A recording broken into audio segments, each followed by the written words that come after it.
Ayo, nek pancen kowe digdaya tandhana Kyai Cundramane. Kowe sing wong jireh Penemban Durna. Durung babak kulitmu, durung putung baluhmu. Kowe wis gawa pusaka Kyai Cundramane. Ayo, nek pancen pusakamu iki digdaya tamakna dadane Bagong. Loh, kowe wani nampani Kyai Cundramane? Ora wani sebab apa?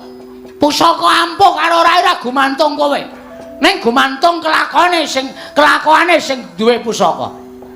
Nek kelakuane sing duwe pusaka kuwi elek, tumindake angkara budi candala, pusaka sing ampuh ora bakal ana dayane apa-apa. Ora percaya? Bisa dibuktikan.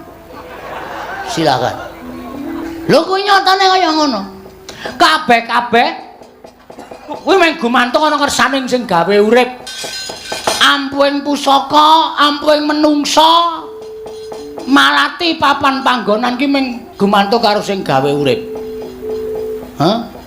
Wis tau ngerti critane Nabi Musa? Loh. Pendhita ora tau menyang pengajian. Nabi Musa kae tau ngomong ya. Kae entuk firman saka Gusti Allah. Musa, tongkat kuwi sabetno ning Laut Merah. Mergo entuk firman saka sing gawe urip, mula tongkate ampuh. Nek wis ora diparingi firman karo Gusti sing akarya jagat, tongkat kae ya mung kayu ngono wae ora ana dayane apa-apa.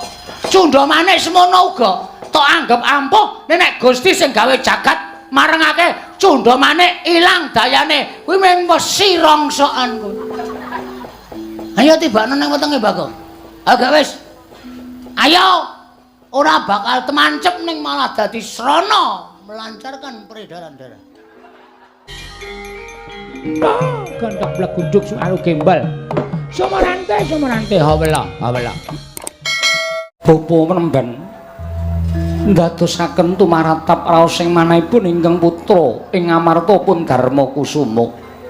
Dene mekaten ya sing pangandika Maduka Bapa Penemban. Mila ingkang saking menika sumangga Bapa laturi paring dawuh. Menggah menapa ta ingkang dados wigatosipun dene Kanjeng Koko Prabu utusan kelawan Bapa Penemban Durna supados tedhak wonten ing Praja Ngamarta. Oh, sampun ngantos gadhahi raos kuwatir, nggih. Estunipun boten bab ingkang awrat, namung mugi boten perkawis ingkang sepele. Liripun kados pundi dene Paduka paring dawuh mekaten. Ah, menika ngaten. Mugi andhatosna ing kawuningan. Estunipun wale-wale menapa sampun wonten tigang candra tanglenganing dinten sak mangke menika. Negaring Astina kados ketaman welaking Jawata. Negaring Astina kados ketaman begebluk. Monggo kathah para kawula ingkang sakit sonten ketiwasan, sonten sakit enjing kapralaya. Kekirangan sandang boga lan sak piturutipun sedaya tetuwan boten saged tukul lang rembaka, sedaya pecah kasulayah. Mila mboten aneh menawi negaring Astina tumunten awis boga, awis wastra, andadosaken nungsang puyang sangganing para kawula nggudel bingung. Sami loro boga tuwin wastra. Dumadakan boten dangu dawahipun sesakit ingkang tumawa wonten Praja Ngamarta utawi negaring Astina. Kathah para kawula enjing sakit sonten ketiwasan, sonten sakit enjing kapralaya. Kula piyambak ngawruhi, nggih, kula piyambak nekseni lumados sing pagebluk itu manduk wonten negaring Astina. Oh, mboten kanyono-nyono negaring Astina ketaman kados mekaten menika. Tumunten ana Prabu Duryudana ngrawuhaken para Brahmana winasih Sewa Sugata supados anambak rengkaning praja panandring ngatindakaken gagar wigar tenantuk karya. Tumuli dangu ingkang Bapa ing Sukalima. Ingkang Bapa pinasran supados sambirat memalaking Jawata ing tumanduk wonten negaring Astina. Wanci anggara kasih ingkang Bapa ing Sukalima tumuli manjing wonten ing sanggar pemelengan meminta dhateng panguwasaning Dat Kang Purwengdat supados saged paring pepadhang tumraping negaring Astina. Nalika semanten kula pikantuk sasmita saking dewa nembe udakawis setengah hari anggenipun kula mangsa semedi dumadakan sampun karawuhan dewa, sampun karawuhan Jawata. Nun nggih, namung emanipun dewa kala wau mboten ngetingalaken pasuryanipun, namung suwanten ingkang dumeling wonten ing Karna. Kula tampi bilih dewa kala wau paring dawuh, Begawan Durna aja kuwatir Mas lan sumelang kang dadi ati kita. Negara Ngastina bisa waluya nirmala temah jati, jati temah mulya. Yen to negara mau kudu ditumbali ya kuwi pusaka negara Ngamarta. Jawata ngaten menika anggenipun paring dawuh. Ose Durna bapakku. Werkudara piye? Mestine yen dewa paring sasmita marang titahe, mesti dewa mau nepungake dheweke iki dewa saka ngendi lan jenenge sapa, mawisike sapa. Adat lupya sing wis kelakon kaya ngono. Kuwi nek adat lupya sing wis lakon iki ora pati kelakon kok Werkudara. Dadi dewa mau pancen ora ngetokke awake, ora ngetokke salirane, mergo tak sawang nalika aku entuk sasmita. Durna jugara nggonmu tapa? Aku mengongi wae mengonengen, ewadene sepa, sepi, sepen suwung ora ana sapa-sapa. Tumuli aku tingkem netraku, tumuli dewa mau nerusake nggone paring pangandikan. Paring pangandikan piye? Negara Ngastina bisa waluya nirmala temajati, jati lemah mulya yen to tinumbalan pusaka negara Ngamarta 3 cacahe. Pusaka negara Ngamarta 3 cacahe kuwi jenenge apa? 1 tumbak para welang, 2 payung tunggul naga, 3 pustaka jamus kelima sada. Monggo kuwi pusaka negara Ngamarta. Lah, Nger, sawanipun ing ngebopeng Sukalima wonten negari Ngamarta dinten sak mangke menika wonten Sukaliraning penggalih paduka anak Prabu Ngamarta keparenga paring ampil wujuding pusaka 3. Inggih menika tumbak kara welang, payung tunggul naga, pustaka jamus lan jimat kelima sada. Durna bapakku. Werkudara piye? Payung tunggul naga, tumbak kara welang kuwi pusaka sing ora nate pisah karo para Pandhawa. Ujaring para sepuh, ujaring para pinter padha nyebutake yen Pandhawa kelangan pusaka 3 kuwi paribasane pepes bayu kang tapis. Pandhawa ora duwe kekuatan yen nganti pusaka 3 kuwi mbok nggo tumbal ning negara Ngastina, tegese pundhul Pandhawa bakal kelangan pusaka. Yen Pandhawa kelangan pusaka, wong sing ora seneng karo Pandhawa bakal gawe cintrakaning Pandhawa angel mijet poe ngranti suwe banyu sinaring. Monggo kowe paring dawuh yen pusaka 3 mau mungkin arya tumbal ning negara Ngastina. Bener, bener. Sing jeneng dinggo tumbal kuwi dipendhem. Bener. Tegese pusaka ora bakal bali marang negara Ngamarta. Kosek Werkudara. Nek le mendhem suwe iki iso ilang. Nek kowe le mendhem ing sametara sedhela wae. Dipendhem ana ing alun-alun negara Ngastina, mengenyan wis pegeblok kuwi mengko sirep-rep. Kawula tentrem tumuli didudah meneh. Sawise didudah, tumuli bakal tak aturake kondur marang negara Ngamarta. Wah. Kuwi tenan. Iya. Ora goro. Ora goro. Apa tau tate Begawan Durna goro karo kowe? Kowe tau tate njaluk ngelmu karo aku. Apa-apa tak waneh ta wenehake karo kowe. Nadan ngelmu sing rungsik lan rumpil nggone ngupaya. Aku ora tau tate goro karo kowe. Kowe tau takon golek banyu suci Perwitasari. Nyatane ya ketemu tenan. Apa kowe isih tida-tida karo ucape Begawan Durna? Kowe isih tida-tida karo pangendikaning Begawan Durna? Ora perkara tida-tida. Ning iki perkara pusaka 3 negara Ngamarta. Yen bab percaya aku percaya karo Durna bapakku. Nang yen to babakan pusaka dienggo tumbal mung bakal dipendhem. Kuwi aku sing rada tida-tida atiku nggonku bakal nyaosake pusaka marang Begawan Durna. Werkudara? Nggih. Aku tak takon karo kowe, Ngastina kuwi nggone sapa? Nggone Kurupati kakangku. Kosek. Anak Prabu Duryudana kira ming dapur Ratu Wakil. Sing duweni negara Ngastina kuwi sapa? Sing duweni negara Ngastina kuwi para Pandhawa. Ya mung Pandhawa durung titi mangsa kalane iso lenggah dampar negara Ngastina.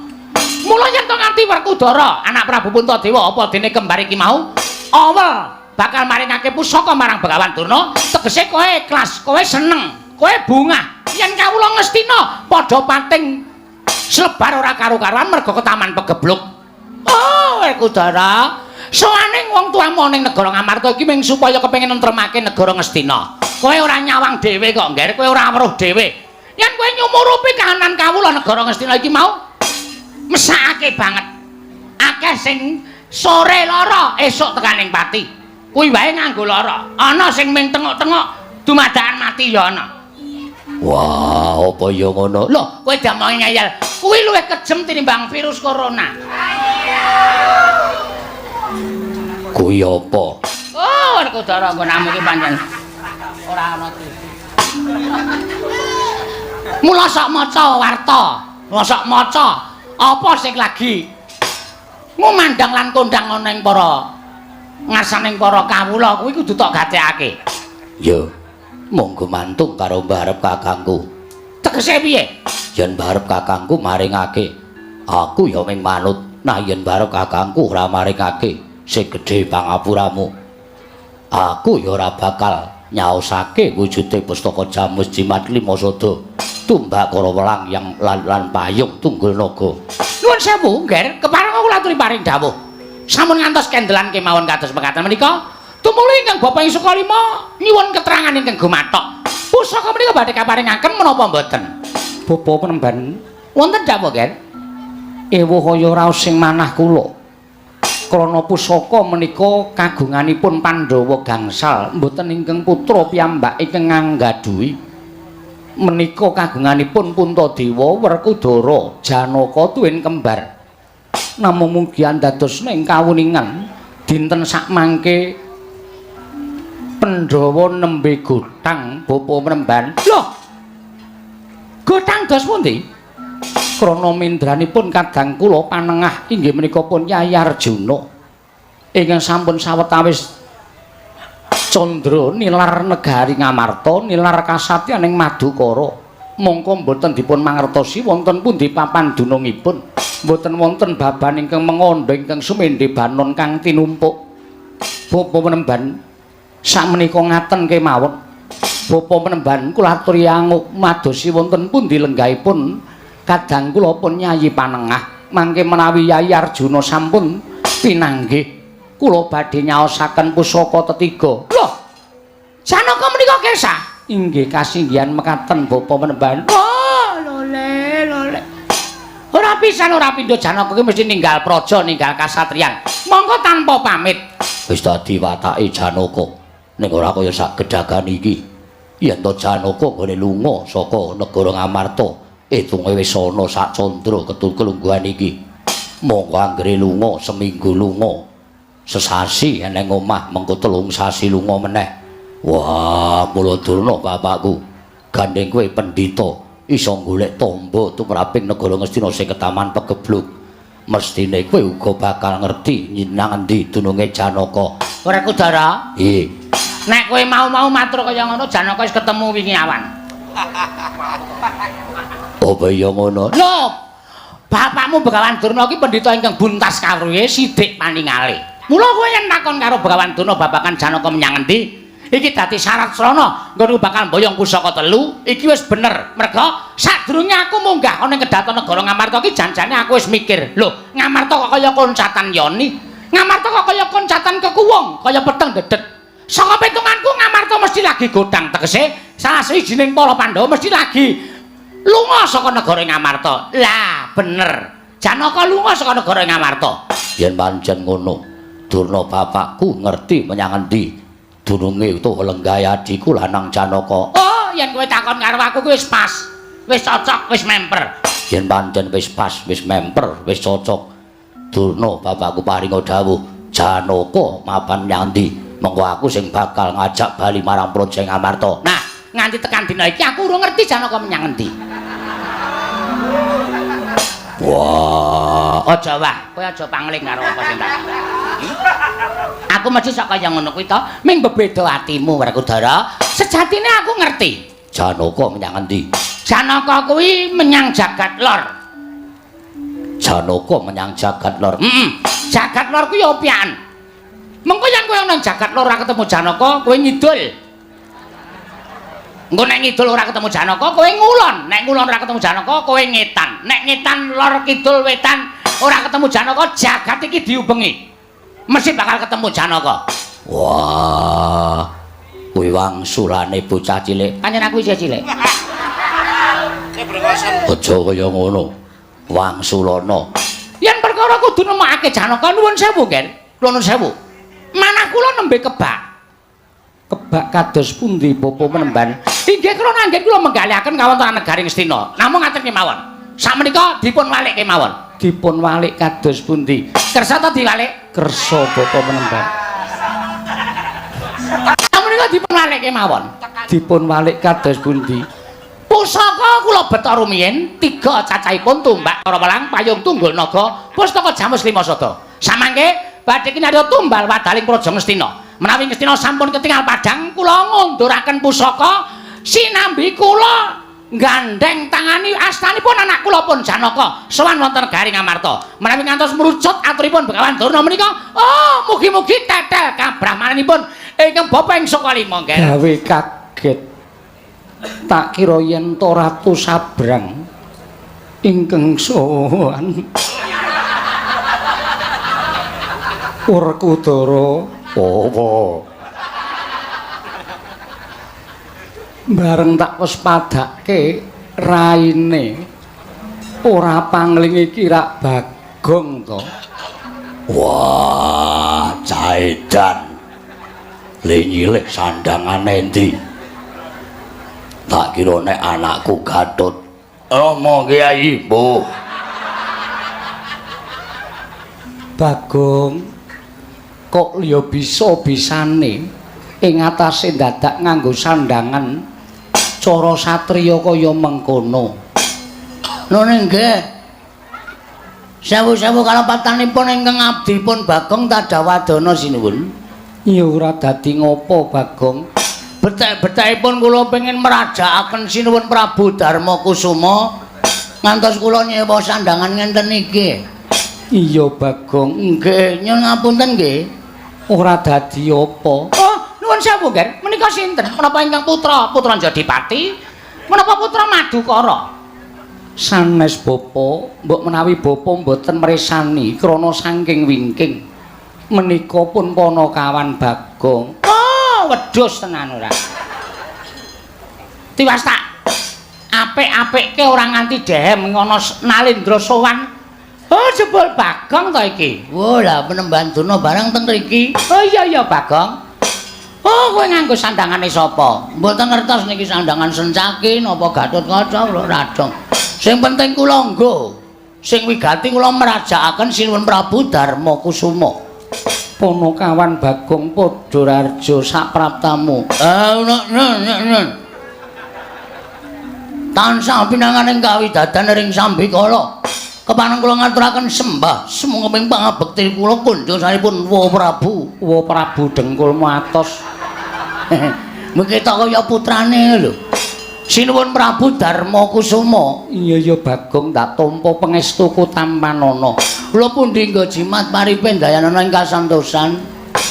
Bagong Wadararja. Nune nggih wilujeng Ndara. Prayoga nunggun mulunggu. Nggih. Aja dinggo sak nggon-nggon. Kok dak kleru lek ku nyebut. Mboten mungkin iki bar niki nggih. Cucul kula ya ming wangun apa mboten ngoten lho dadi piyayi. Le wangun awakmu wis wangun ning raimu tetep kere. Kempun atos suarane. Oh, Bagong Padararja sapraptamu. Panjenenganipun Begawan Durna wilujeng ning Sambikala. Oh iya tak tampa. Pangestuku Tampanana Bagong kula pundi nggo jimat paripe dayanana ing kasantosan. Bagong Padararja sapraptamu. Panangan Bagong Padararja sapraptamu. Pangestunipun Ndara kembar wilujeng bekti kula kunjuk. Iya Bagong. Tak tampa pangestuku Tampanana. Nune nggih sanget anggen kawin dadosaken jimat. Tak tampa pangestuku Tampanana Bagong. Nune nggih jimat. Nenana ing kasantosan kabeh ping do mengestoni cok. Iya Bagong. Nggih. Ana apa Bagong?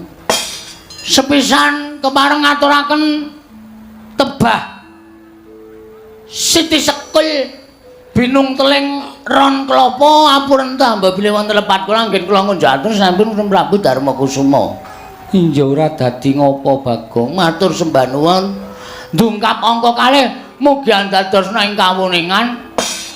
Sowan kula menika mboten saking pikajengan kula piyambak. Namung kula menika dapur dipun utus dening kakekne Semar utawi bapak kula Semar utawi tiyang sepuh kula Badranaya. Iya Bagong, bapakmu ya kene. Bapakne ajeng pejah. Lho. Sebabe apa? Lara.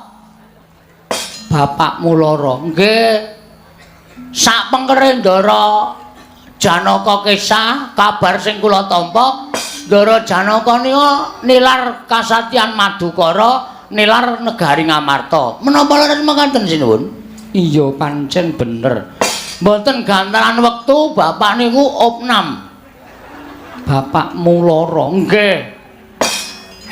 Madal sairing usada. Saniki teng griya nika mung kantun kecap-kecip. Awake kaya wis ora duwe nyawa, ming mripate tok sing urip. Ming kecap-ketip. Nek mak ampun mboten kalu, nek ngunjuk pun mboten iso ngunjuk. Kula ya wis omong karo bapak, Pak, rasa nganu gegering awak, nek mati ya anak-anak wis ikhlas. Ngoten niku nek bapak tetep mboten purun seda. Monggo bapak seda niku kula bahagia. Wong edan bapakne mati malah seneng. Entuk lemah akeh banget kula. Wah, warisan diame-ame. Lah terus sawijining dina bapak niku ngendika kalih kula. Lah kene bapakmu iso omong. Saged omong iso ning lirit. Kuping kula dadak kula templekke enten tutuke bapak. Iya Bagong. Nggih. Ngenten iki. Bagong. Ngenten niku. Lah ya lek ngomong ki seru wae. Kok njur kaya bapakmu. Mengke ndak ora padha karo kasunyatan merga saniki niku napa-napa niku sok ora padha karo kasunyatan. Upamane piye? Kidul dusun ana ula gedene sak jempol, mengke kabar tekan tengah dusun ana kabar ana ula gedene sak lengen. Mengke tekan lor dusun ana kabar ana ula gedene sak glugu. Kabar kalih kasunyatan mboten padha niku saniki pun lembrah. Iya Bagong. Nggih. Ngenten iki. Bagong. Kok wis seru? Ya Bagong. Aku iso mari.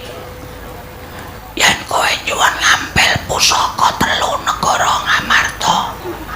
Kula ya semaur, apa Pak? Matur sinuwun Prabu. Puntadewa nek aku butuh pusaka 3 nggo nambani awakku. Pusaka 3 kuwi apa wae? Setunggal. Tumbak. Padha lali iki. Wasilaka iki. Dadak mulih njaluk keterangan bapak ya mung wirawiri. Tumbak baru klinthing. Karo welang. Nah, tempe karo welang. Karo welang. Tumbak karo welang angka 2 payung mutha. Wah, bature Pandhawa pirang-pirang puluh taun karo pusakane Pandhawa ora apal. Ora payung mutha. Lah payung apa? Pijet payung. Ora. Payung Tunggul Naga. Payung Tunggul Naga kalih perpustakaan wilayah. Pustaka Jamus lah, pustaka Jamus Kelimasada nedya kula bolong. Bolong boyong. Nedya kula boyong wonten negari Ngamarta, Karang Kadempel ingkang wigati kinarya Jambi Bapak Semar.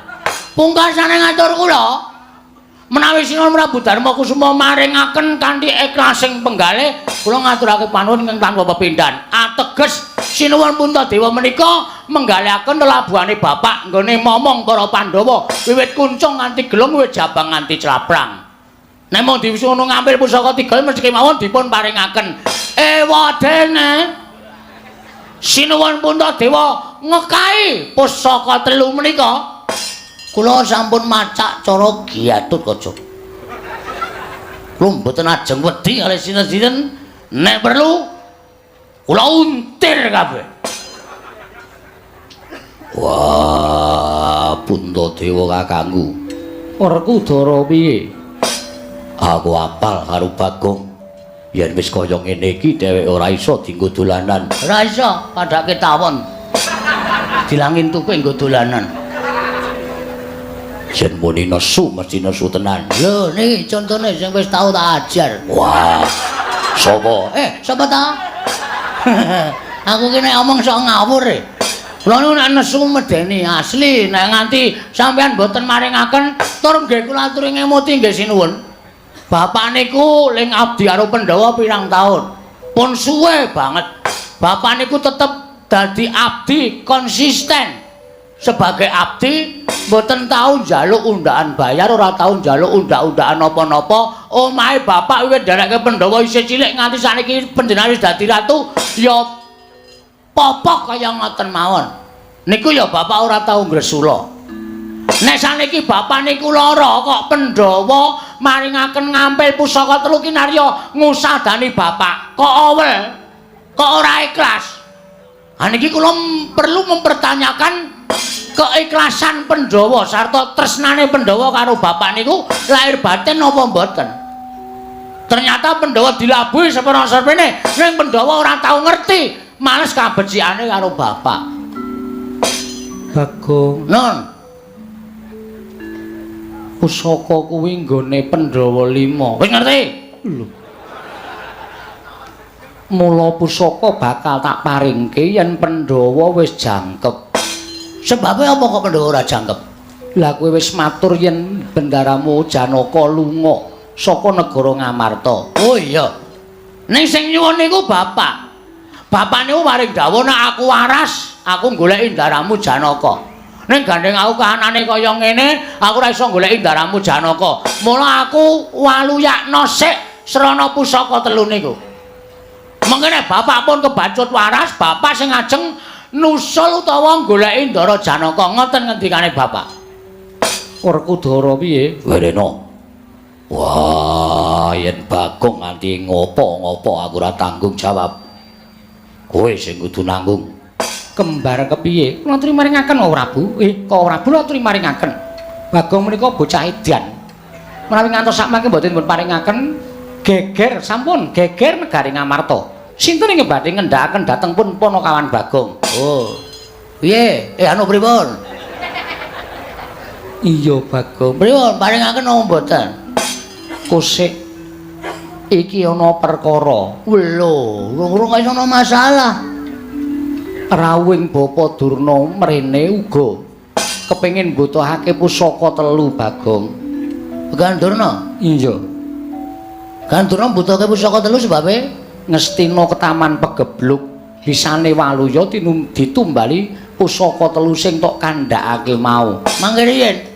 Saniki kula tak takon karo sampean. Panakawan karo Ngastina abot sapa? Pun ngoten mawon. Panakawan karo Ngastina abot sapa? Kula ndereke sampean niku nganti sikil dienggo sirah, sirah dienggo sikil ora tau menuntut napa-napa lho. Terus saniki sampean kok ajeng belani wong Ngastina. Sampeyan le kesia-sia niki wiwit umur 5 taun wis disingkirke saka negara Ngastina, disingkang-singkang karo Kurawa. Nek cara Kurawa, nek cara kula nanti kesusu-susu. Nek cara kula, Kurawa Ketaman Pegebluk mbok ben modar kabeh. Nek Kurawa modar kabeh, panjenengan lenggah teng negara Ngastina. Panjenengan rasa nglakoni perang Bratayuda. Bratayuda. Hah? Bratayuda. Ora sida uda. Ora. Sesuk. Wah, nasi ndelok aku. Bratayuda. Wis. Terus saniki bareng Ngastina ana apa-apa kok do nyermimih njaluk pambiyantu ning Pandhawa. Apa ora gagas jaman sia-sia karo sampean? Bagong, wong urip ki aja duwe rasa males winales. Lah niku ra panjenengan. Panjenengan niku ratu sing pancen kondang ikhlas lahir batine. Aja kok brana picis. Aja kok garwa disuwun karo wong liya. Sugeng panjenengan disuwun karo wong liya nek nggo kabagyaning wong liya panjenengan maringaken. Mula ora aneh nek panjenengan menika keputihan. Lho.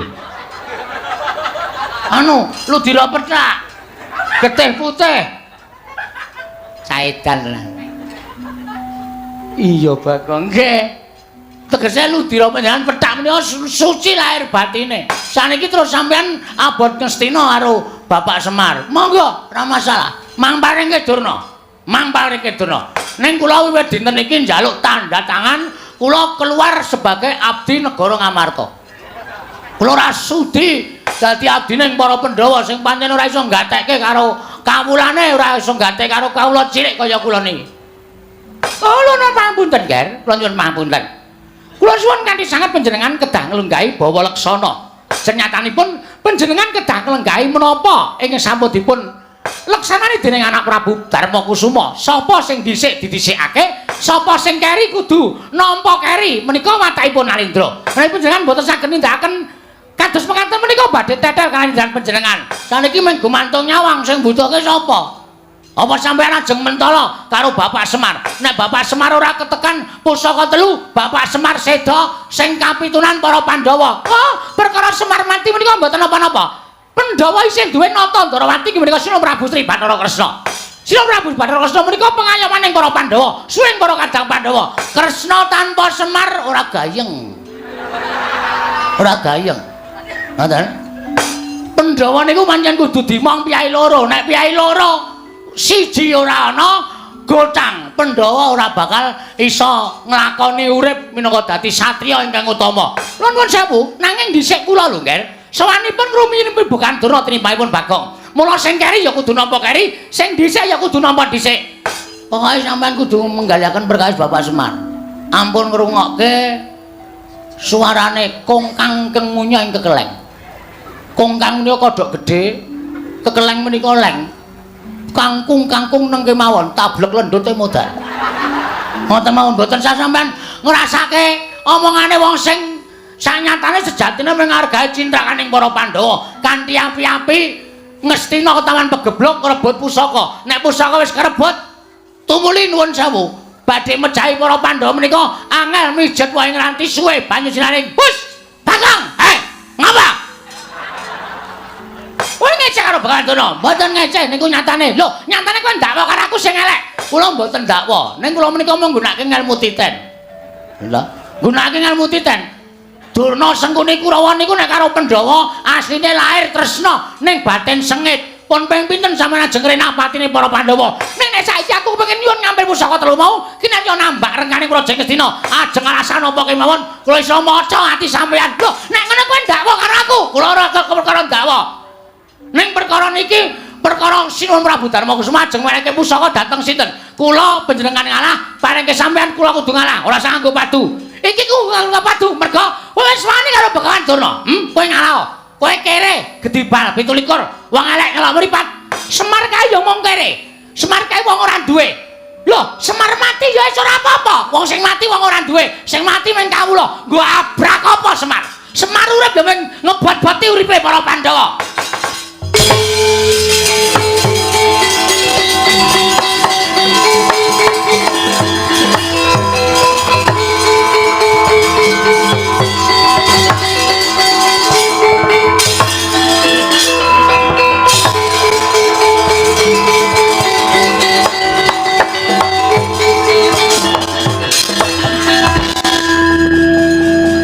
Bagong kok salin koloran iki arep gelut e. Gelut nang nganggo sandangan kasatriyan ki ribet dadak benake kelat bau. Dadak netepke ira-irahan. Cetha iki ajeng gelut niki kula wis krasa. Nek mboten kula ajangi jembar ndak mung sak kepenake dhewe. Lho. Kowe ketoke bakal wani karo Begawan Durna. Lho, biyen wani saiki wani, Mbah. Ora ana alame Bagong kok wedi karo Begawan Durna iki kapan kula tak takon. Hah? Sampeyan ya wis kelingan nek kula niku mesti wani karo sampeyan. Lah kok dadak takon lho kok arep wani karo Begawan Durna. Bagong niku ora wedi karo sapa-sapa, Mbah. Patokan kula niku anggere bener sing tak belani wong tuwa kula, aja kok sampeyan dewa mudhune Bagong ora gigrek. Hah? Aja ngomong Durna.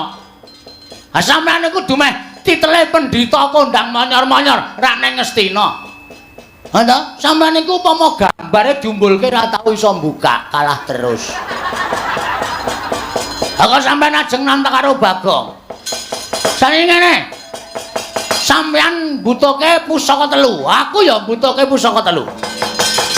Digawe sayembara. Lho, sayembara apa? Nek kula kalah karo sampeyan, sampeyan boyong pusaka telu. Nek sampeyan kalah karo Bagong, kula sing boyong. Lho. Oh, lah kewanen bocah iki, kewanen ucape. Ora mbok pikir dhisik, wis tak pikir, Mbak. Wis tak pikir. Aku ngerti kowe nggo Kurawa to, kowe gleleng nggo Kurawa. Kowe iki nek dhewe ya mung cekutas, cekutis. Ora ndek kewanen apa-apa ning gandeng kowe nggo Kurawa Dursasana Kartamama Surtayu Surni Sinden ngono kuwi.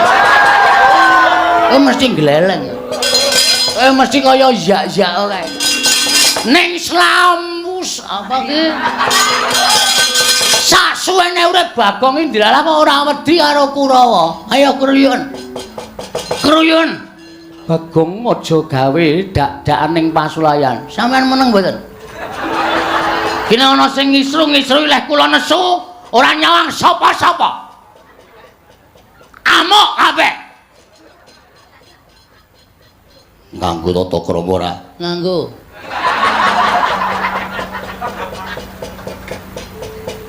Kene wedi. Kono gedhe. Keseron nganggo akik lendodok. Wah. Lali ra tak copot. Lho nang ngono kok wani karo Bekan terus sentawel dene apamu? Ayo metu jaba. Lho, kok wong tua kok ora mikir to. Carane ada. Nek ora aja tak njaba. Rugi. Goblok ora. Aku ora guneman karo kowe sing ora ngono. Nek pancen kemanane metu to, Pak? Ayo, metu njaba. Tanding karo Begawan Turna. Nuwun sewu sinuwun mboten kula miwiti ajane pasulayan. Ning gandeng Bagong pun ditantang. Nendi papane wong neter kanthi dayan. Nang alun-alun negara Ngamarta temtoke kowe apa aku sing tekani pati. Wah, pendhita tak ingkel-ingkel jane ati.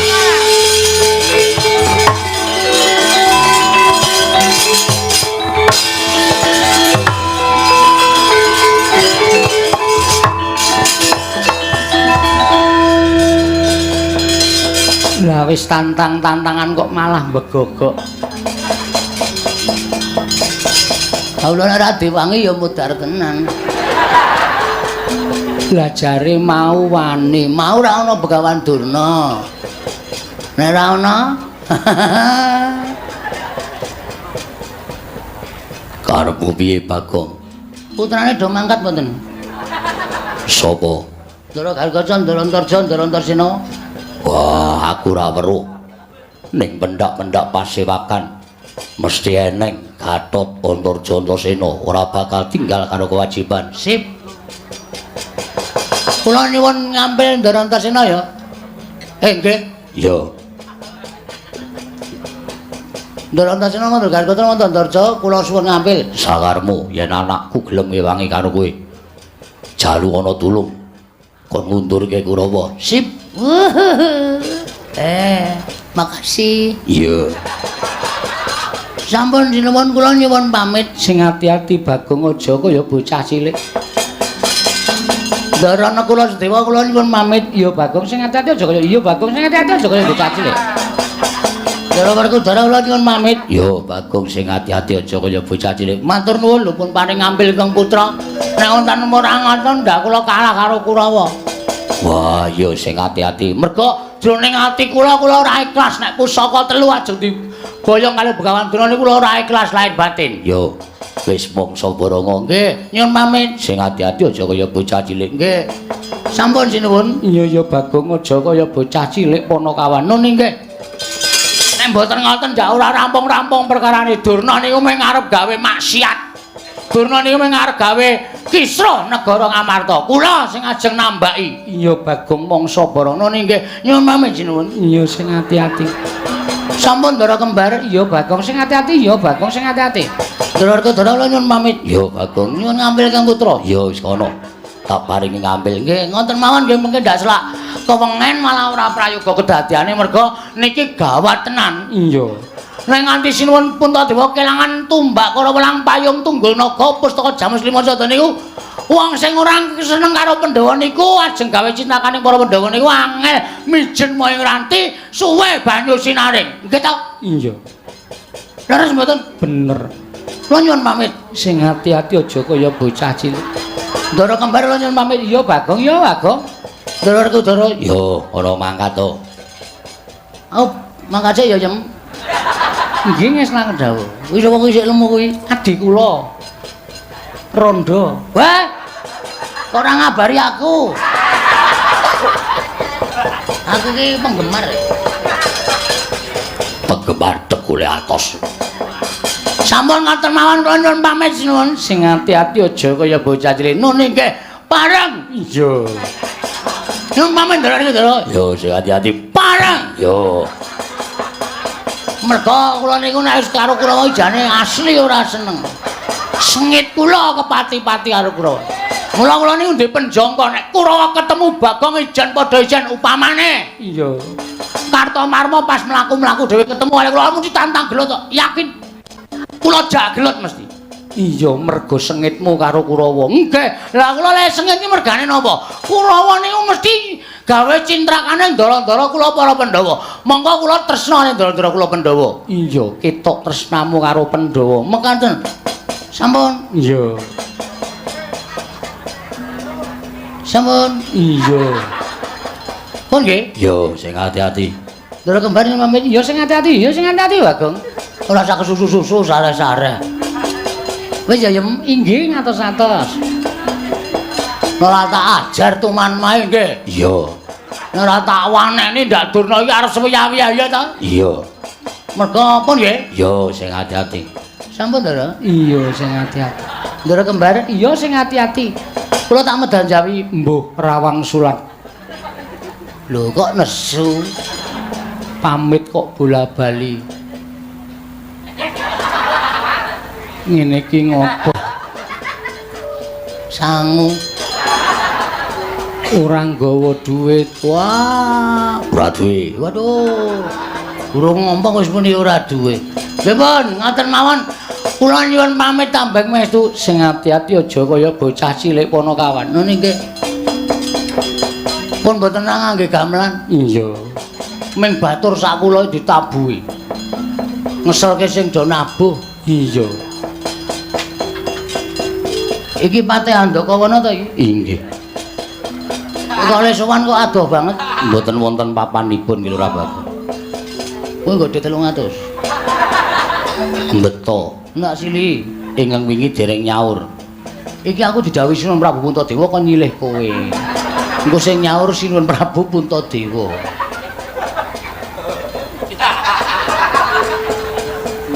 Estu. Tenan. Nggih, monggo. Engko sing nyaur Prabu Puntadewa. Nggih, ngestaken dawuh. Werkudara, Apa? sabubaring pasewakan Andakawana wene ana 300 ya. Mengko ndak aku ora kepenak uripku. Mung perkara Bagong. Wah, Ponokawan kentir. Wah, iso gawe wirang ratu Amarta. Jejekane. Aja Dimas pancen wateke Bagong kuwi kaya ngono. Iya.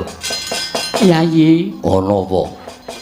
aja nganti Bagong kasempyok ing ngaradan. Tegese Bagong nganti cilik loro gedhe babak kulite. Dawono marang anak-anakmu sak biyantu kelawan Bagong. Yo. Sipiye ngene bakal paring wangsulan karo Durna bapakku. Mengko aku ingkang bakal matur kelawan bapa Penemban Durna. Babakan nggone mboyong pusaka, aku bakal nyuwun pepanggil sarta ruba. Wah, ya ngestake dawuh. Babar pisan Dimas, budhalno kang padha sebengsun kondur ngedaton, kaya wis ora ana dawuh maneh Yayi Werkudara. Purna gatining pananggilan. Sanodya kondur ngedaton jelek saking dampar kena kinampit gambaran gading kadhiraken sangganing Promban Cedi. Manggung ketanggung Joko Paloro ing sami ngambil upacaraning keprabun. Kawis tinggal saking Mandra tindak nyosri Naranata katinon saking Mandrawa kaya sesanti kamulyane. Eyangmu Sukalima nyuwun ngampil pusaka katelune dumadakan babak anglayoni jujul hanusuli. Sowane Bagong jari kandha yen to Semar nandhang loro. Bisane waluya nirmala temajati kudu ditambani nganggo pusaka ngamarta katelune pisan. Mula ora aneh yen to dadekke pasulayan antaraning eyangmu ing Sukalima kelawan Bagong. Nanging gandeng elingi dawuh barep kakangku aku supaya dawuh karo anak-anakku. Ngayomi karo Ponokawan Bagong sing wis momong karo wong tuamu Pandhawa. Wiwit Pandhawa isih kuncung nganti gelung, wiwit Pandhawa isih jabang nganti claprang. Mula golek ana Bagong menyang endi? Yen pancen Durna bapakku nggunakake Kurawa kinarya srana milara karo Panakawan Bagong. Kaya aja nganti wegah. Bagong belanana Kurawa Durna mengko bakal ana pangendika saka mbarep kakangku Gatotkaca, Antarja lan Antasena. Gonjang kanjeng langit kelap-lapat lirikin sanging lirikin sanging risang mawe gandrung. Wis Pak, nek pancen kaya ngono aku nderek kersaning bapak. Kang aja nganti kesuwen. Ayo Bagong digoleki. Kowe karo aku ora ketang sithik tau tate nampa pangudange Bagong. Tau dimong karo Bagong. Mula goleki nek nganti Kurawa arep gendak sikara karo Bagong kowe karo aku wajib milani Kang. Iya, Dimas.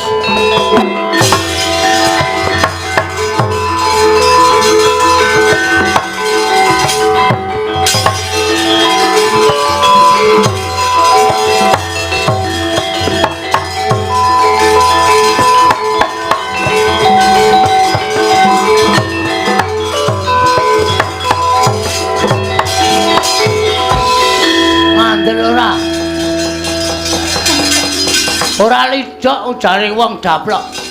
Durna iki nang ndi papan anggering gleleng, anggering gembelo sirahe suarane kemlotak kaya kerakal. Mesti nggawa Kurawa. Nek ora nggawa Kurawa Durna iki wonge ora tau wani swara atos nyuwara sing rapenak. Kurawa dampyak-dampyak goleki aku. Aku ki pinter ndelik wong aku iki copet kok. Dadi bingung Urataya, aduh kebingungan goleki aku. Ning suwe mesti kecekel iki. Ndara Werkudara tak suwuni pambiyantu Den Kang Putra kon belani kula nggih. Ha kok bubar pasewakan kok Werkudarane ra ngetok pancen wedhus tenan. Piyayine ora iso digugu. Seprene kok ora ana kemliwire Ndara Antasena Ndara Gatotkaca. Nek aku nandingi Kurawa ijen yakin mesti kalah. Wong Kurawa ki wong licik. Kurawa ki wong akal ukile wis ketok. Mesti nek mungsuh ijen-ijen kalah karo aku terus ngeroyo, wanine ngeroyo. Lah nek dikeroyo ya kalah. Nek ora aku cekak-ceket goleki Ndara Antasena Ndara Gatotkaca, Ndara Antarja takon belani aku selak kecekel Kurawa modar. Nek ora goleki Ndara pun suwe. Ayo sawetara. Kok ora dehem ora watuk. Ora lara kon watuk. Pun ngertos lek kula omong. Wis. Terus keputusane? Keputusan sapa? Keputusan sampean belani kula mboten? Gong. Non. Aku kuwi tau tate tok kudang. Nggih. Aku tau tate tok mong. Dek cilik biyen ning aku ora kelingan. Ning kowe tau tate momong aku, Gareng ya momong aku, Petruk ya momong aku. Semono uga aku Bagong. Aku kelingan jaman dijedi ning Kawah Candra Dimuka. Biyen aku capet-capet ketok ana Panakawan sing nunggu aku ning pinggiring kawah. Aku. Kula nika. Ha Petruk iki wedi karo panas. Gareng iki karo Kawah Candra Dimuka di kula sing nunggu sampean. Kowe. Nggih. Ngaturke panuwun. Sami-sami. Sampeyan tegese utang nyawa kali kula. Mestine ngono. Yen nganti kowe kena genining Candra Dimuka, mesti kowe tekaning pati. Mula aku ngaturke panuwun dene kowe arep gelem nunggu nalika aku dijedi. Nggih. Terus iki mau Kanjeng Rama paring dawuh. Rama sapa? Rama Werkudara. Ngendika pripun? Kowe arep diajar Kurawa. Nggih. Pancen nika pun do mangkat. Wonten sing nggawa glugu, wonten sing nggawa sekop. Ajeng mala kali kula. Terus sampean aku didhawuhi Kanjeng Rama Kyai Jodipati kon ngewangi karo kowe. Oke.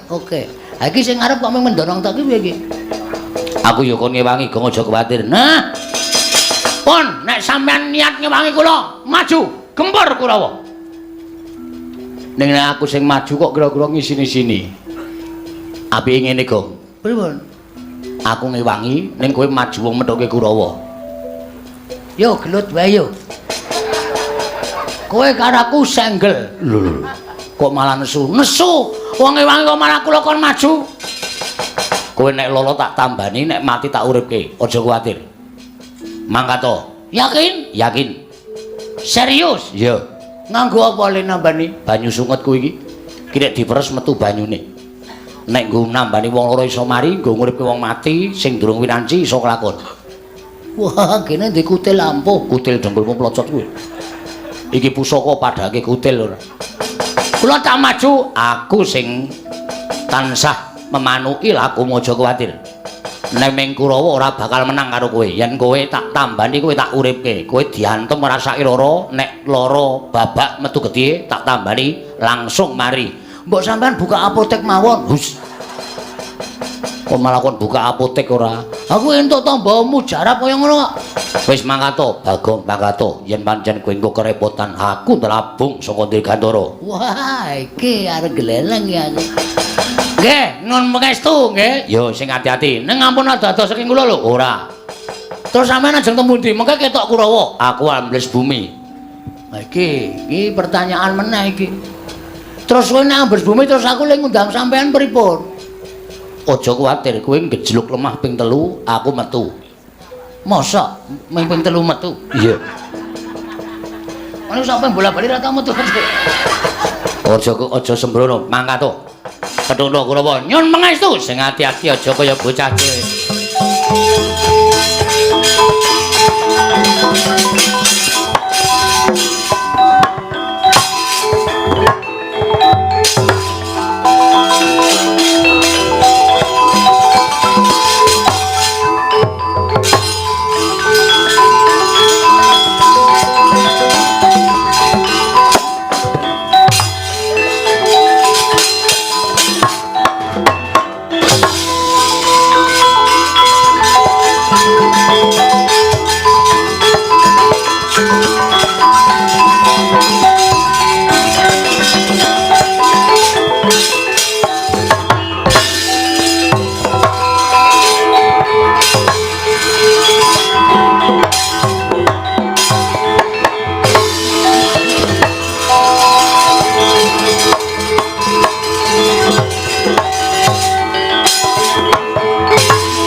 Redo mangawur-awur wurahan tengarane ngajurit gong maguru gongso tetekaya butula pancen bener apa sing ngendikake Kakang Prembandurna ing atase mung sak derajate Bagong wae lah kok ngembari marang panguwasaning pendhita ing Sukalima. Iki kaya patih senggone. Iya, Bagong. Lho, ora basa karo aku. Basa ya gelut ora ya jotosan. Ora usah nganggo basa-basa nang kene iki nang alun-alun. Monggo aku mau nantang karo Begawan Durna sing ketok patih sengkuni sak kurawane jelas kowe mbelani Begawan Durna. Pancen kepara nyata. Rasah kok ki ana omong sing tanpa guna. Kowe po kartos lebar ku sing maju. Karto marmo kartos lebar dengkulmu melocot. Heeh, karto marmo sing maju. Kowe aku ya wani, Kartomarma aku ya turah wani. Aja kemeng Kartomarma ijen. Kerubutan sak Kurawa ora bakal tak tinggal loncat. Lah serep nyawamu. Ora serep ora dadi maling. Ayo. Kowe apa aku sing tekaning pati? Wani karo Kurawa. Sing tak wedeni apamu? Mo Kartomarma wonten timbalan. Kowe iso mateni Bagong cilik iso mbondo tangane ngrincung sikile. Nampa bebungah saka Kakang Prembandurna. Bagong, kowe ngalah. Ngalah piye? Ora iso kon ngalah. Cepeleke ora. Aku kalah nek wis tekaning pati, ngatang-ngatang dadi batang. Wis sipate Bagong ngono kuwi. Kowe wae mo sing ngalah. Lho. Kowe bali kowe mbane remuk sirahmu kowe. Lho. Apa kira-kira kowe iso ngalahke Kartomarma? Woe lah. Didelok malam ini. Bengi iki kaya aku sing tekaning pati. Pedhot sirahmu, ha? Pedhot gulumu. Wah, gimer sirahmu tak nggo gatheng kowe. Wah, jan saya suwe aku malah saya merinding.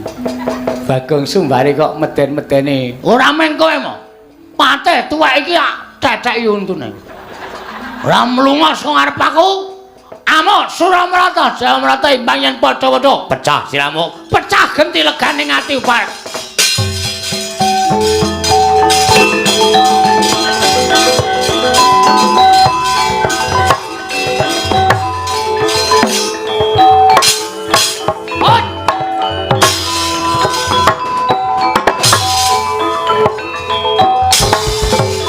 Asem tak petok.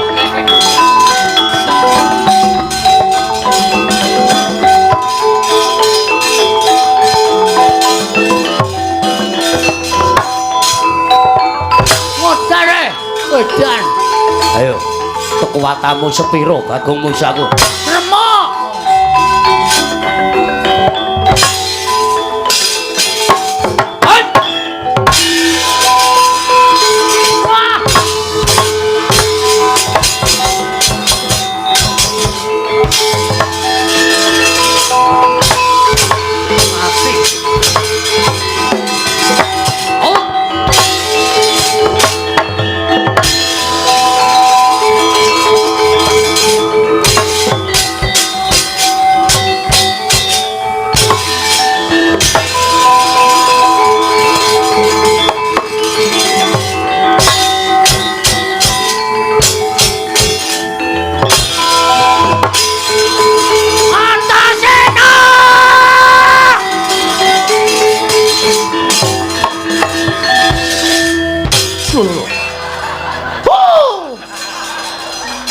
Ngapa?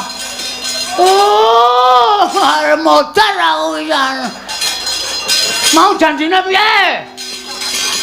Gejluk lemah ping 3. Wis luwih saka ping 3. Nganti sing tak gejluk ngolet-ngolet. Ra metu-metu. Ya sing gedhe pangapuramu kurang seru, Gong. Wah, aku nek carane ngene iki aku enggak main aku. Enggak main piye? Wis ora nggo perang-perangan. Ha iki senegro iki nglocop bathuke iki. Ki gede iki. Tambani nganggo sungutku mari. Lho. Wih, heeh. Ki nggon unyeng-unyeng iki. Kuwi borok kok. Oh iya, Ding. Tambane iya. Yo. Ndak gatel. Yo. Malah nambani borokmu barang. Sonana wah wis ora tertib mah aku. Maju meneh, aku tak rasa ambles bumi. Engko konangan. Lera penak ning kono kuwi, Gong. Nek konangan tak dikira wong Pandhawa mbelani karo kowe. Lah ya kowe. Ngene bae. Piye? Lho, ora bosok anu pripun? Aku tak manji ning awakmu. Manjen awakku piye?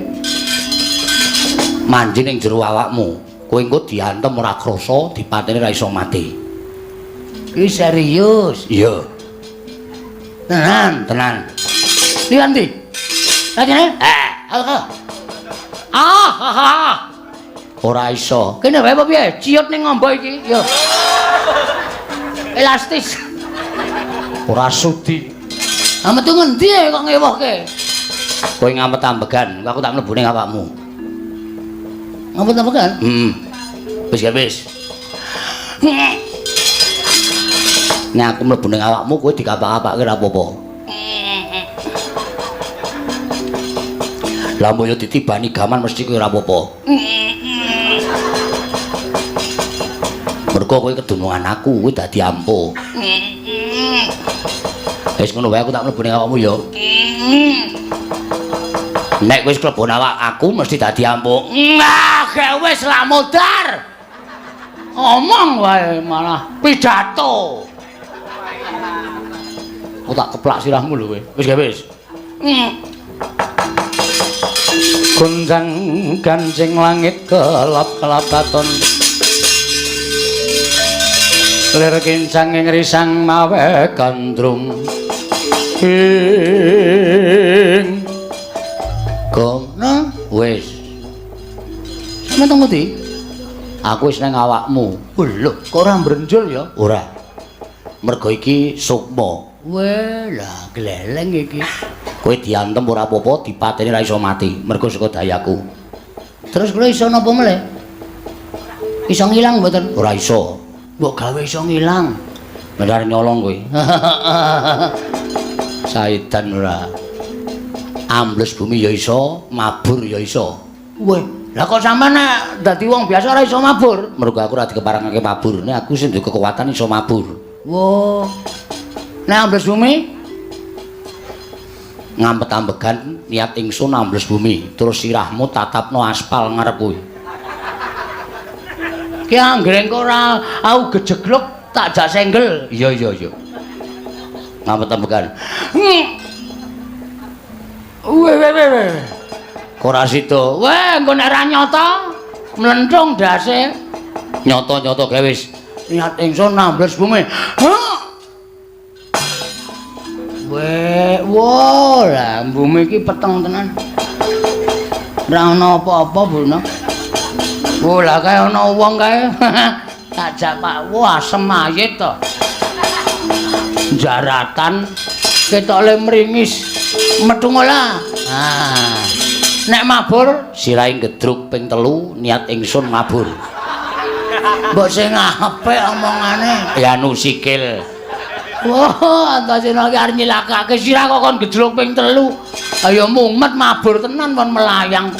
Sikil gedruk ping 3 niat ingsun mumet. Niat ingsun mabur. Kowe aja tiru aku to, Antas.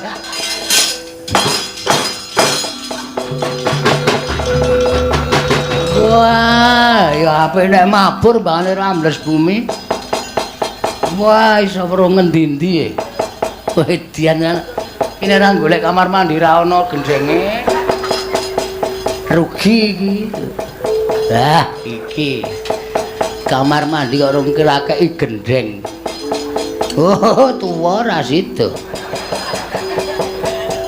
Ting klinting kabeh wis. Ra motok. Wis. Nek medun, Ayo wis medun ngono wae.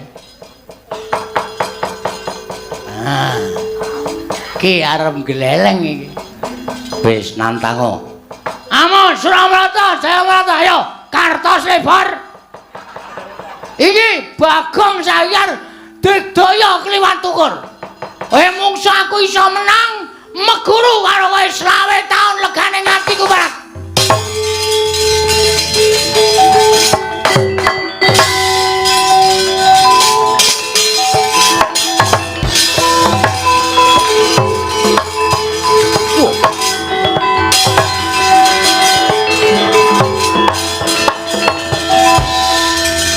Meripate kok mendelik Ayo mataku ambar ngopo. sajahe mentas meguru anyar. Ora memper meguru kok ming sedilit. Ning matek aji jaya kawijayan. Ayo, kowe iso gawe aku semaput gedene aku tok anteng glecak meguru karo kowe 20 taun. Pecah siramunya.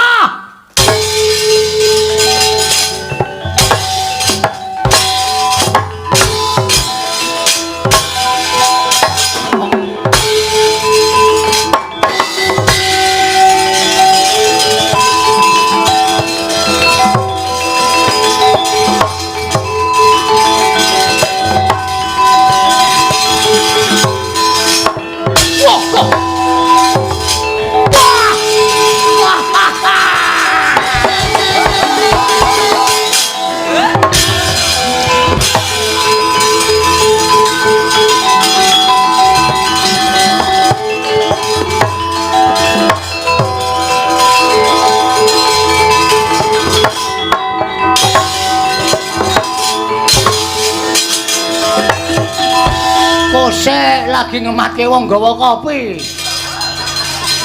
Urung lo nyekel tumbak ora. Ayo pecah siramu kowe. Nya tumban.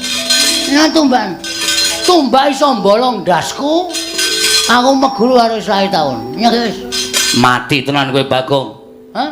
Mati tenan. Engko tak jas. Manggon tak baterai colokan listrik murip meneh, guys. Aja edan. Ora edan serius iki. Pecah siramunya. Ya iki ora muni gamelan.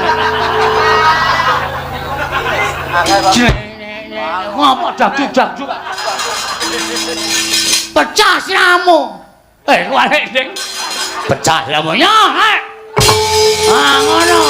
Hut. Hut. Wah.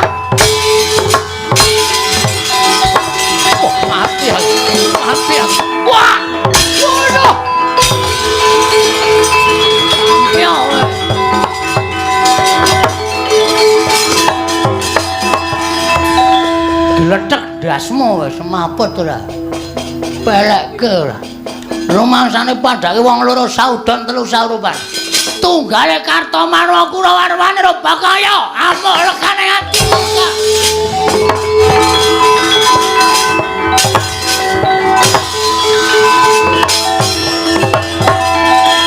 Sapa kowe? Arepku Kartodendra. Wah, ora tau mbayar per bulan kowe. Ora tau mbayar tadi denda terus peranganing para sata Kurawa. Kartodendra dasar pranyata. Kartomarma kalah karo kowe. Kartodendra durung karuan. Kowe arep ngopo kowe? Ngajar kowe. Kowe nek aku kene iki kira-kira kowe gila ora? Lho, dimati lho. Lho. Kok mlesek awake? Ora mung awake tok. Aku nek mleseke sak ndase. Ora percaya kowe? Lho, mati aku. Apa mau kapan?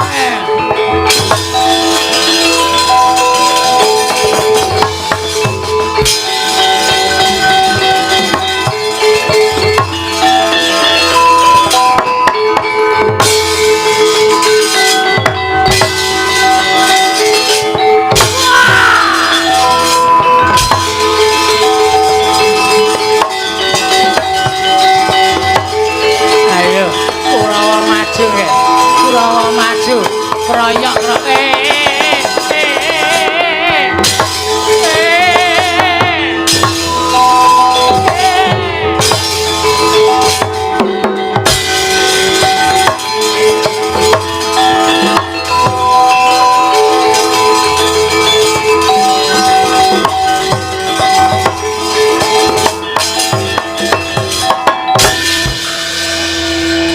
Gunjang Kanjeng pangit kelapa katon lir kincanging aduh mawet gandrung nyuwun pangapunten Kakang Durna lagi metu kaya wis kesonjo mbaya mboten nginten babar pisan nek Bagong digdayane kliwat ukur lho Bagong digdaya mergane kula sawangsa ing katebian iso ambles bumi. Bagong iso ambles bumi iso mabur. Kakang Durna Kurawa bubar maut mboten kanten-kantenan. Lha sumanggaken Kakang Prembaturna. Lha Bagong aja pamer. Kuat nampani Kyai Cundha maneh aku meguru karo kowe keparat.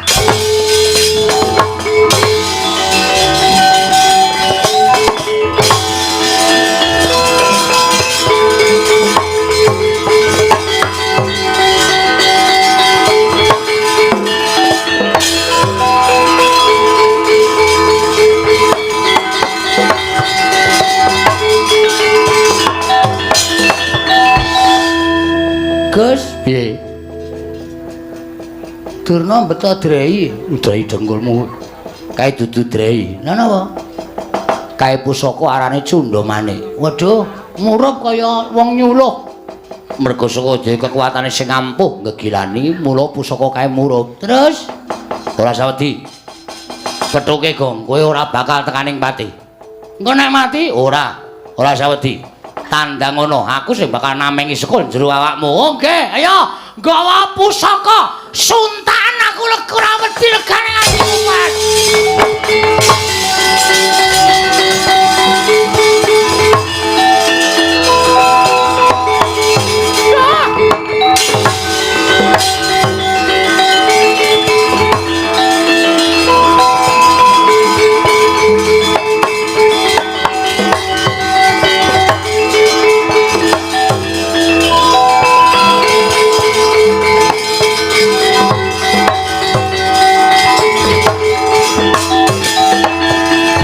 Pandhita kang inarya wangsit pindha kombang kang ajaping tawang susuh angin ngendi nggone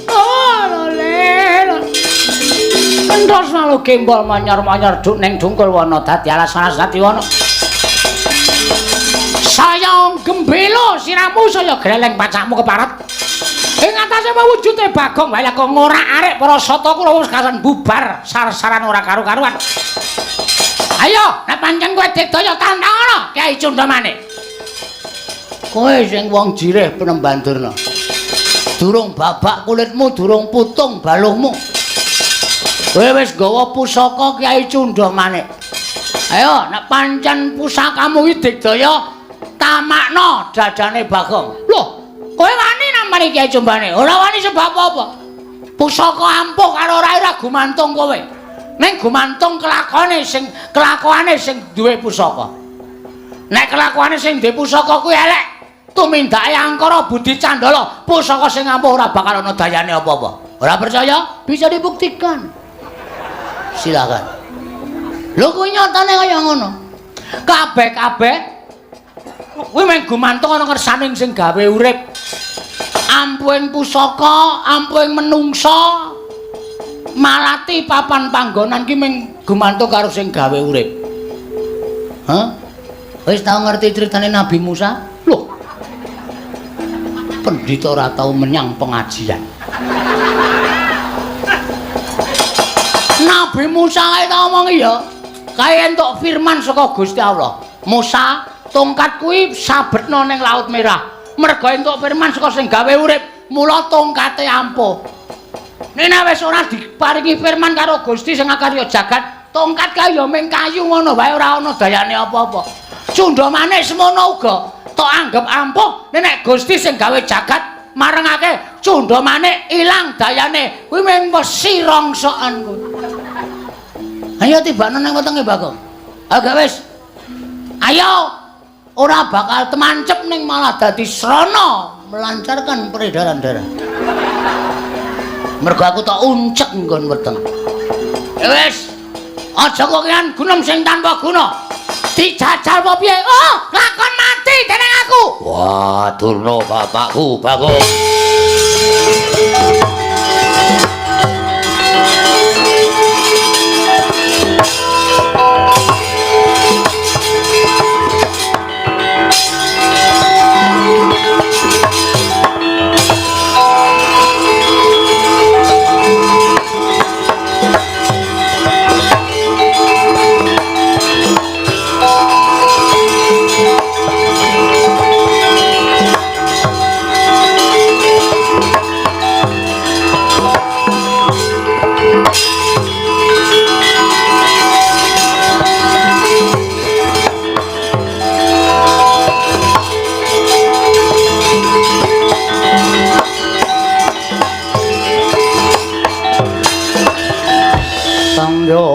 Bala Pandhawa mbyuk gumulung mangung siring sata Kurawa Kambaung Kesra katitih merut layut sagung Praratu. Kula nuwun pangapunten, Ger. Iya, awis saking pangatenipun ponakan Bagong saengga kula damel ribet wonten ing negari Ngamarta sewu-sewu kalepatanipun ingkang bapa tadah wadana. Bapa Penemban. Mestinipun Bapa Penemban Durna menika saged menggalih Bagong menika namung drajating Panakawan. Nanging sabab menapa panjenenganipun Bapa Penemban Durna mituruti dhateng menapa ing dados pikajiganipun Panakawan Bagong. Oh, inggih amargi Bagong sampun kurang ajar dhateng Bapa ing Sukalima. Bagong sampun ngiyas dhateng Bapa ing Sukalima. Bagong sajaipun sampun ngilani dhateng Bapa ing Sukalima. Namung semantena kang kinten kula Bagong namung dapur gegojekan mboten gadhahi niat wantun kaliyan Bapa Penemban Durna. Oh inggih menawi ngaten kula ingkang nyuwun mangapunten lan salajengipun kula nyuwun dawuh saking Paduka Anak Prabu Puntadewa. Menggah kados pundi babagan perkawis menika? Sapurnaning pasewakan ingkang putra tumuli manjing wonten ing sanggar pamelengan nyuwun dhateng panguwasaning dat Kanggur Wengdat mugi-mugi pikantuk pepadang nyatanipun Dewa Asung pepadang dhateng ingkang putra pun Darma Kusuma Jawata paring wangsit pusaka katiganipun menika kedah dipun lintoni. Lho, dipun lintoni menapa? Dipun lintoni wujuding kanugrahan ingkang badhe mandhap wonten ing jagat ingkang nami Wahyu Jati Wasesa Bapa Penemban.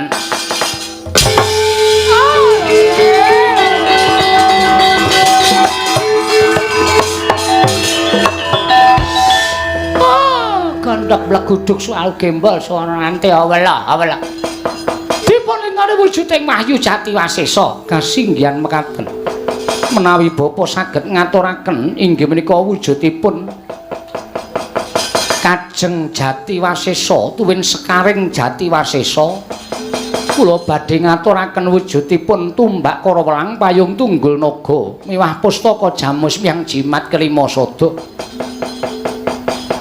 Wujudipun Sekar Jatiwasesa lan Kajeng Jatiwasesa.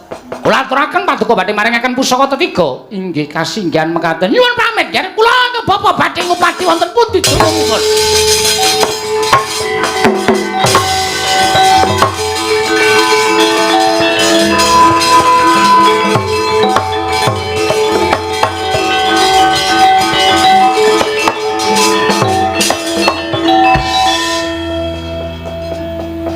Nek dilintoni kayu jati biasa pripun? Bagong nun. Kowe tak kandhani ya Bagong. Nggih, ratu kuwi ora kena mban cindhe, mban siladen. Mban cindil, mban cindhe. Mban siladen tegese ora kena bedak-bedake. Nggih. Kowe balya ning Karang Kadempel. Mekaten sinuwun. Iya Bagong. Matura karo bapakmu mesti wis tanggap. Oh nggih, ngestakaken dawuh. Nyuwun pamit nggih. Ndara Kudara. Sing ati-ati aja kaya bocah cilik. Sampeyan tak ngerti kekuatan kula to? Winti kekuatan apa? Mungsa Kurawa kula menang. Wah, aku ya weruh. Gumun aku ngatasi Bagong kok kekuatane ngedapi-dapi. Kula saniki Bagong modern. Iso ambles bumi, iso mabur. Oh iya. Nggih. Kaya ngopo? Mangmatke nek mboten pitados.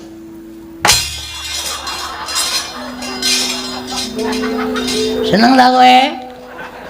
Bahagia ta kowe? Metu ra omong-omong. Soalnya iki nek metu omong. Modar. Dapusi ale Kang Putra. Kok minta slupe kok njur arep sapa-sapa arep dimuki bapakku barang arep diumuki wong bapakku wong ngerti kok arep diumuki. Mbok menawa kok wis Bagong Baliya sandangamu kae mau gawanen. Oh iya. Kula kakek kraton e wae. Iya wis jupuken. Nggih, ajeng kula nggih melih. Ya wis kono Bagong.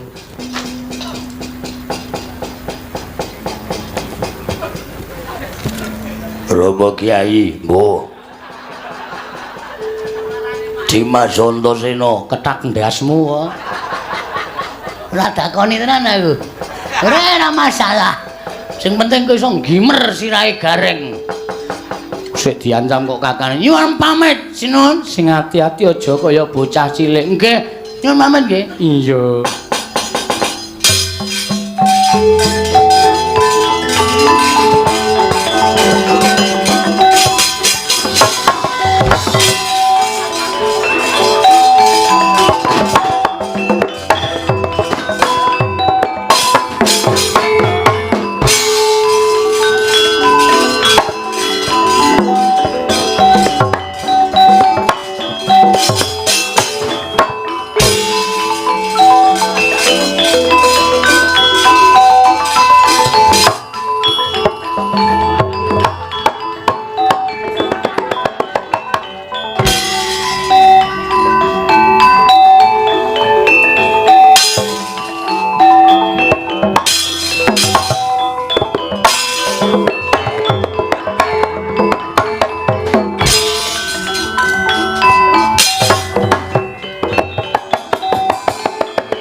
Sritina ning pasewakan